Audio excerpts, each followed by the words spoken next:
Oui, Madame la Présidente, mes chers collègues, chers amis, quelques mots seulement, beaucoup de choses ont été dites que je ne répéterai pas. J'aimerais simplement souligner sur quelques points. D'abord, et quand ce régime épouvantable s'est mis en place, l'Occident, un peu médusé, a laissé faire dans un premier temps.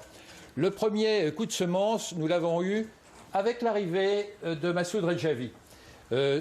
Brusquement, Massoud Redjavi, il faut le savoir, avait été détenu pendant la période du Shah. Il avait fait partie de ses opposants qui avaient été emprisonnés. Il était le seul à être rescapé des Moudjahidines.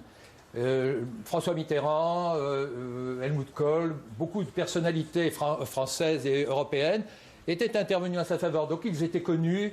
Et lorsqu'on a vu que Massoud Redjavi, qui avait soutenu la révolution, était obligé de quitter son pied quitté, et qu'il le quittait sur un problème de constitution, un problème de droit. Nous, les juristes, tout de suite, on se rendait compte qu'il y avait quelque chose, un problème de constitution. Il refusait cette constitution qu'on n'avait pas lue à l'époque, mais qui, à la lecture, nous est apparue dans toute son horreur. J'évoquais tout à l'heure mon deuxième thème qui est fort et qui est un peu central dans notre sujet, c'est ce que j'appelais l'exportation du terrorisme. Quelqu'un l'a dit tout très bien, la professeure l'a rappelé, que dans la Constitution, la chose était verbalisée, dans la pratique aussi.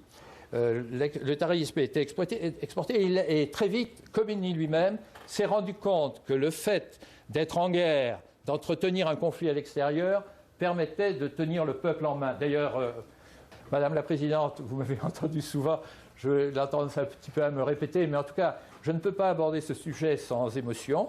Je dois dire que, et j'en profite puisque j'ai l'occasion de vous le dire, que j'admire le fait que vous ayez survécu à des choses tout à fait terribles. Nous avons été élevés les uns et les autres dans l'admiration des gens qui avaient été capables de résister dans des périodes de l'histoire plus dures que celles que nous avions connues.